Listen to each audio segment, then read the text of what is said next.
Welcome to Boring History. Today we journey back 3.4 million years ago to the vast African savannah, where the story of the first humans begins. From survival struggles to small triumphs, this is where humanity took its very first steps. When we step back in time to the African savannah around 3.4 million years ago, we begin to imagine a world vastly different from the one we know today. And yet it is in that world that the very roots of humanity were quietly taking shape, not through dramatic leaps but through small, almost unnoticed steps, carried out by beings who were only beginning to define what it meant to be human.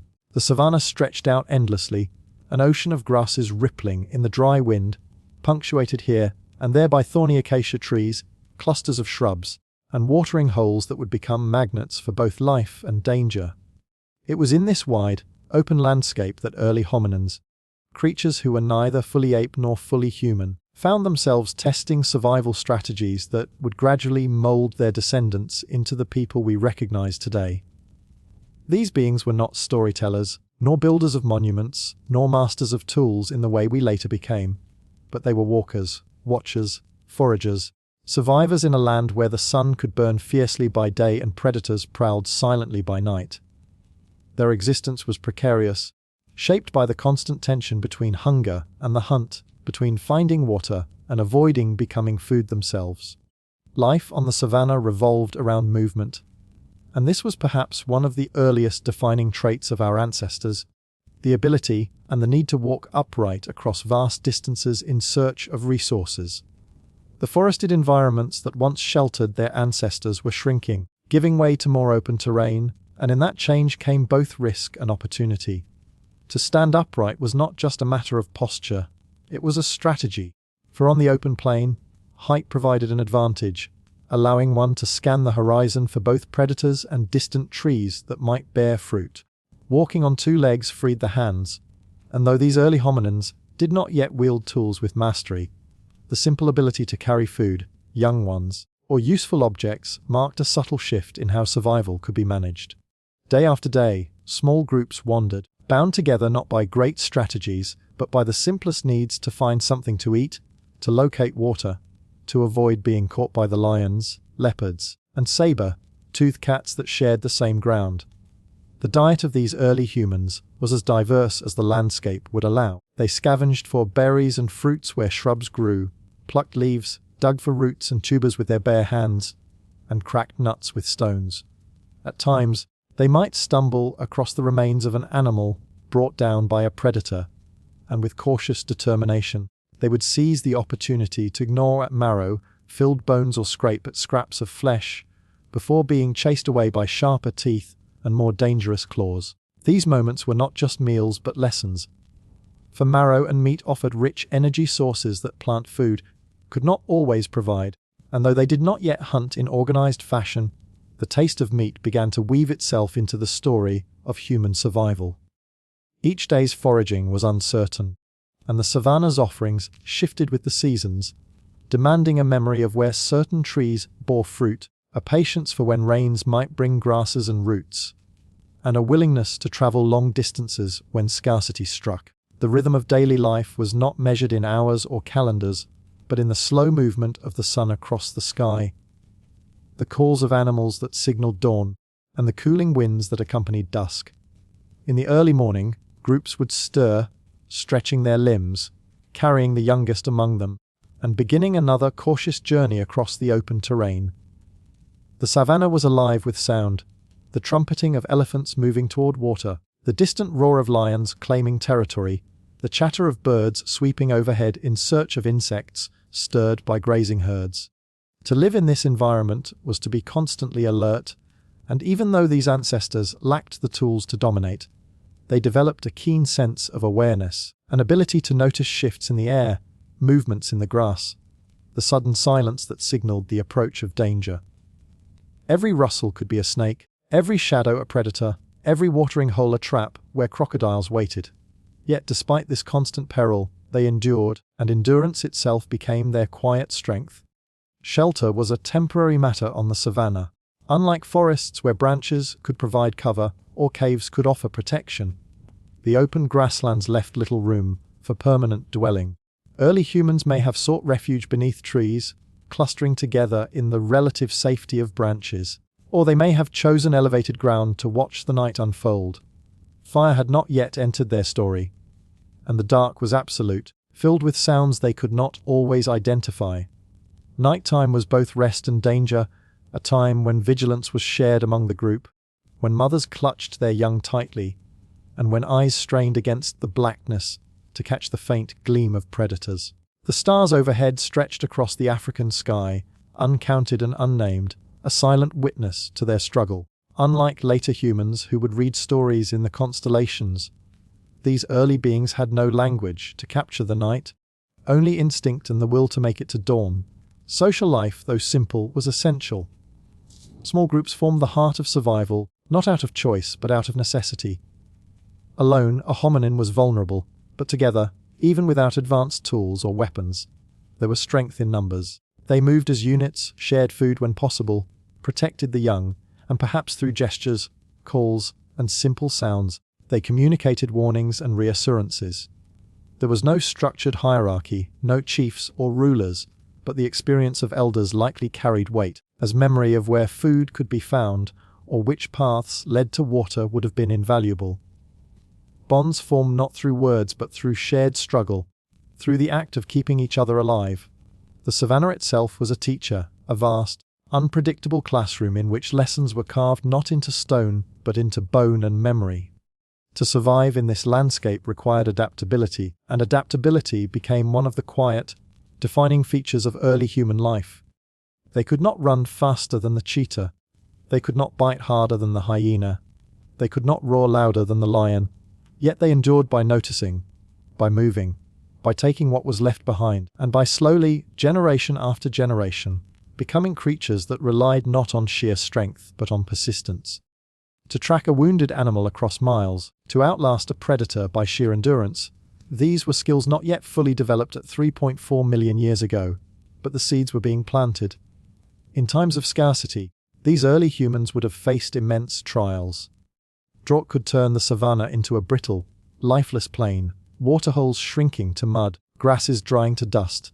Hunger would force longer journeys, pushing groups into unfamiliar territory where dangers multiplied. Yet even then, the drive to survive pushed them forward, and in those long walks across shimmering heat, the shape of the human journey was being written, not in triumphs but in persistence. Every child carried across those distances, every scrap of food scavenged, every night survived without being taken by predators was another step in the long, slow march toward what humanity would become. They did not think of themselves as pioneers. They had no knowledge that they were shaping the fate of a species, but their small daily acts, walking upright across the plain, searching for food with bare hands, keeping together through danger, were the foundation stones of all that followed. The savannah tested them relentlessly, but in that test, something was forged: the resilience to face uncertainty, the flexibility to adapt to new conditions, the endurance to keep moving forward even when the world seemed hostile and unyielding. The survival of early humans on the African savannah depended on the delicate balance of gathering what the land provided and slowly learning the risks and opportunities that came with the presence of animals far stronger and swifter than themselves. They did not yet command fire, did not yet carve spears or craft nets, yet they endured by adapting their behavior to the rhythms of the land, and by learning how to extract sustenance from an environment where almost every other creature was faster, stronger, or more naturally armed with claws and teeth. Gathering was at the core of daily life, the patient act of searching, of knowing which trees bore fruit during particular seasons, of remembering the location of roots buried beneath the soil, of recognizing which berries might sustain and which might poison. Each day was a moving lesson in observation, passed down not through words but through repetition, as younger members of the group followed older ones, watching hands pull up tubers, watching eyes scan for edible shoots, listening to the subtle sounds that signaled ripeness or danger in the undergrowth. Gathering was not a leisurely activity, but a task pressed by urgency, because hunger was constant, and the margins between enough food and too little were always narrow. The savannah did not offer the endless abundance of a forest, but rather demanded strategy and movement. Fruit trees could be scattered across wide distances, their bounty temporary, soon stripped by birds, monkeys, or other groups of foragers. Grass seeds, though small, could be collected, chewed, and stored, but this required effort and time. Leaves, nuts, and roots were dependable, but often tough, requiring strong jaws and patient chewing. Women and children may have carried much of the burden of daily gathering, moving slowly while others kept watch for predators, scanning the horizon as hands worked to pull food from the earth. The knowledge of which plants healed, which sustained, and which harmed became part of the invisible fabric of survival, never written, never spoken, but carried in memory, in gestures, in shared experience. Yet gathering alone could not always suffice, and so scavenging and eventually hunting began to thread themselves into the story of survival. On the savannah, the remains of kills left by great predators were opportunities not to be ignored. Lions and saber-toothed cats struck down prey, feasted until full, and moved on, leaving behind bones heavy with marrow and scraps of flesh clinging to sinew. Early humans, without weapons of their own, crept cautiously to these leftovers, relying on sharp stones to crack bones, using teeth and hands to scrape whatever could be taken. The marrow inside those bones was dense with fat and energy, and it provided nourishment far richer than most plants could give. Though dangerous, scavenging became a key strategy, one that required timing, courage, and watchfulness, for hyenas and vultures also claimed such remains, and to linger too long was to risk becoming prey themselves. In those moments of scavenging, survival was not only about strength but about patience, endurance, and the willingness to wait until the powerful were done before stepping forward. Over time, adaptation began to shape how these early humans interacted with their environment. They were not the fastest runners, but they could travel long distances without tiring, and this endurance gradually became an advantage. While predators struck quickly and rested, humans could follow slowly, tracking wounded or weakened animals until exhaustion overcame them. This persistence hunting, though not fully developed at 3.4 million years ago, would later become one of the unique human strategies that bridged the gap between vulnerability and success. In its earliest form, the seeds of this endurance-based survival were already visible in the long, steady walks across the savannah, in the ability to move under the heat of the sun while other predators sought shade, in the careful following of animal trails that led to water or feeding grounds. The savannah demanded not bursts of power, but sustained effort, and early humans were gradually shaped into creatures capable of such endurance. Water was as essential as food, and the search for it was constant. Rivers and lakes shifted with the seasons, sometimes swelling, sometimes shrinking to shallow pools. Waterholes drew life from across the plains, herds of antelope, elephants, and zebras gathering to drink, and with them came danger, for predators also stalked these places. Early humans had to approach carefully, watching the behavior of animals, learning when it was safe to drink, and when crocodiles or lions might be near. At times, they may have dug shallow pits in dry riverbeds to reach hidden moisture, using hands and sticks, guided by instinct and observation. Adaptation here meant timing, patience, and the quiet understanding that water was both life and risk, a resource to be approached with caution and respect. Seasons dictated survival, and adaptation meant more than gathering or scavenging. It meant moving in response to the rains and the dry spells, knowing when grasses would green and when herds would migrate. Early humans followed these patterns, trailing the animals that grazed the savannah, not to hunt them directly but because where herds moved, predators followed, and where predators fed, carcasses could be found. To follow was to learn, to watch migrations across distances, to adapt steps and paths according to the shifting fortunes of the land. In the wet season, when vegetation flourished, food was more plentiful, but in the dry months, endurance and memory became the difference between survival and starvation. Groups that could remember where a hidden grove still bore fruit, or which waterhole lingered longer than the rest, had an advantage over those who wandered without such knowledge. Adaptation was also seen in the way early humans began to use their hands, not yet with the full mastery of tool-making, but with the beginnings of experimentation. Stones were picked up not just for cracking nuts or bones, but sometimes carried from place to place, chosen for their sharpness, their weight, their usefulness. This act of selection, of recognizing potential in an object beyond its immediate state, was itself a form of adaptation, an expansion of survival strategy beyond instinct. Slowly, generation after generation, the use of stones and sticks would shape a path toward more deliberate tool use. But even in these earliest moments, the seeds of human ingenuity were present, nurtured by necessity and sharpened by the demands of the savannah. Children born into this environment grew into survival from the moment they could walk. Their games may have been imitations of gathering, their instincts sharpened by watching adults scavenge and forage, their senses trained to notice shifts in the grass or calls of birds. Childhood was not extended, for the dangers of the savannah did not allow for long dependency, and so the skills of survival had to be learned quickly, absorbed almost unconsciously through daily exposure. In this way, adaptation was not just biological but cultural, carried in behaviors, repeated and remembered, etched into the fabric of life by necessity. Predators shaped adaptation in another way, by teaching caution, vigilance, and collective defense. Though humans could not fight lions or leopards directly, they could mob together, shouting, waving arms, throwing stones, creating enough disturbance to drive off threats. This behavior, primitive as it was, reflected the beginnings of cooperative defense, the recognition that survival was not only individual but shared. Those who stayed close to the group, who responded to alarms, who protected the vulnerable, increased the chances of survival for all. Over countless encounters with predators, this instinct for cooperation deepened, slowly carving into the essence of humanity, the trait of working together against larger threats. Insects too played their role in shaping survival.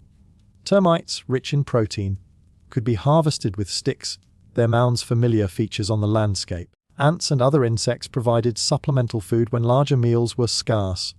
Honey, when discovered, was a prized resource, though dangerous to gather, requiring tolerance for stings in exchange for sweet energy.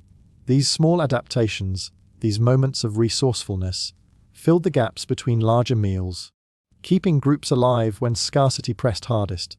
Nothing was ignored, nothing wasted, for on the savannah, every potential source of nourishment was considered, tested, and remembered. The slow pace of change meant that no single generation transformed life, yet across the ages, each adaptation accumulated, layering strategy upon strategy, shaping a species that could do more than endure, a species that could adjust.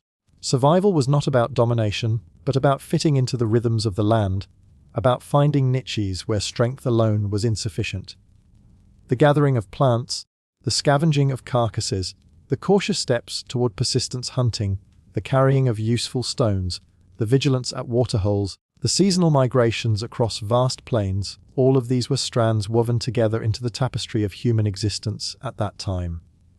Each adaptation was small, almost invisible when seen in isolation, but together they formed the resilience that allowed early humans to withstand the relentless trials of the savannah. In the long silence of prehistory, there was no applause, no recognition, no written record of the first moments that might be called triumphs. Yet these moments existed quietly on the African savannah, small victories that meant survival, small sparks that began to separate early humans from the countless other creatures of their time. Triumph in this age was not conquest or discovery in the sense we know today. It was the act of enduring when so much pressed against survival, the act of adapting in ways that other animals could not, the act of finding in vulnerability a path to resilience. The first spark of human triumph was not a single event, but a gradual unfolding, scattered across countless days and generations, marked by behaviors that slowly lifted our ancestors into a unique place within the web of life. One of these sparks was the ability to cooperate beyond instinct, to act not only for the individual but for the group. Where predators hunted alone or in packs with rigid roles, humans began to experiment with flexibility, gathering in groups that could shift according to need. When food was scarce, sharing within the group meant that not all went hungry at once, and though the portions were small, the act of distributing food created bonds stronger than hunger. This cooperation extended to protection, with individuals shouting, throwing stones, and standing together to deter predators that no single human could face alone. The triumph was not in strength, but in solidarity, a recognition, however unconscious, that together survival was more possible than apart. In those moments of standing shoulder to shoulder, the first threads of human society were being woven, a fabric that would one day stretch into families, tribes, and nations, but here it was still fragile, still forming in the dim light of prehistory. Another spark of triumph came with the discovery that the environment was not merely to be endured, but could be shaped in small ways. When early humans selected certain stones not just for immediate use, but for potential future need, a subtle but profound step was taken. Carrying a sharp stone for cracking nuts or bones was not instinct, but foresight, the ability to see beyond the present moment into the possibility of what might come. This simple act of choosing, carrying, and reusing objects was a triumph of mind over circumstance, the beginning of tool use, which in time would define humanity. It was not yet the crafting of complex tools, but the recognition that objects could serve purposes beyond their natural form, that the environment contained not just threats and food, but resources waiting to be harnessed. Each time a stone was used to open a nut more easily than bare hands could manage, each time a bone was cracked to release marrow that would otherwise remain hidden, a quiet victory was won over the limitations of the body, a small moment where intelligence compensated for the lack of claws and fangs. The triumph of endurance was another of these sparks, less visible but no less powerful. While predators relied on bursts of speed and power, humans began to rely on patience and persistence. They could walk and run for hours, not in the frenzied sprint of a cheetah but in the steady pace that wore down both distance and prey. The savannah was vast, and in its heat, many animals sought shade and rest, but humans could remain in motion, their bodies cooling through sweat, their steps steady across the grasslands. This endurance was not glamorous, not a dramatic display of strength, but it was effective, and it laid the foundation for persistence hunting, where humans could eventually chase animals not by speed but by exhaustion, outlasting creatures far more powerful. To continue when others stopped, to endure when others faltered, this was triumph written not in moments, but in the long stretch of hours, under the unrelenting sun, a triumph of quiet determination that became a defining feature of humanity. Fire would one day become one of the greatest triumphs, though in these early times it was not yet fully harnessed. Lightning strikes could set the savannah ablaze, and early humans may have watched from a distance, drawn to the light and warmth, cautious of its danger yet intrigued by its power. Even the act of approaching the remains of a burned landscape, finding roasted seeds or animals caught in the flames, was an early interaction with a force that no other creature controlled. Though not yet masters of fire, the curiosity it stirred was itself a triumph, for curiosity is the root of discovery. To wonder at the unknown, to be drawn toward rather than flee entirely, was the first step toward a relationship that would one day transform survival into civilization. The spark of triumph lay not in possession, but in perception. The recognition that fire could mean more than destruction, that it held within it possibilities yet unseen. Language, in its most primitive form, was another triumph beginning to flicker into existence. Though words as we know them did not yet exist, early humans used gestures, sounds, and expressions to communicate meaning, to signal danger, to share discovery, to comfort, to call. The ability to coordinate movement, to warn of predators, to indicate food sources, was a survival advantage beyond the reach of silence. Each sound that carried meaning, each gesture that was understood, was a triumph of connection, a building block toward the complex languages that would one day carry stories, histories, and dreams. The savannah demanded quick communication, and in the cries of alarm, the calls of reassurance, the pointing of hands, the seeds of language were sown. This triumph was not a single invention, but a gradual unfolding, a layering of meaning onto sound, a recognition that cooperation was stronger when signals could be shared and understood. Another spark lay in memory, the triumph of learning from the past and applying it to the present. To remember where fruit had been found in a previous season, to recall the location of a distant waterhole, to recognize the signs of predator tracks. All of these were acts of memory that transformed survival from chance into strategy. Other animals relied on instinct, but humans began to rely on recollection, on the ability to connect past experiences to current decisions. This was not yet conscious planning in the modern sense, but it was the foundation of foresight, the ability to let yesterday guide today. Each remembered path, each recognized pattern, each avoided danger reinforced the triumph of memory, shaping a species that could learn not only in the moment, but across time. Triumph was also found in resilience, the ability to recover from loss and continue forward. On the savannah, danger was constant, and groups surely lost members to predators, disease, or scarcity. Yet the survivors did not collapse in despair. They endured, continuing the daily search for food, water, and safety. This capacity to withstand not only physical hardship, but emotional disruption was another quiet triumph, one that allowed humanity to persist even when the weight of loss pressed heavily.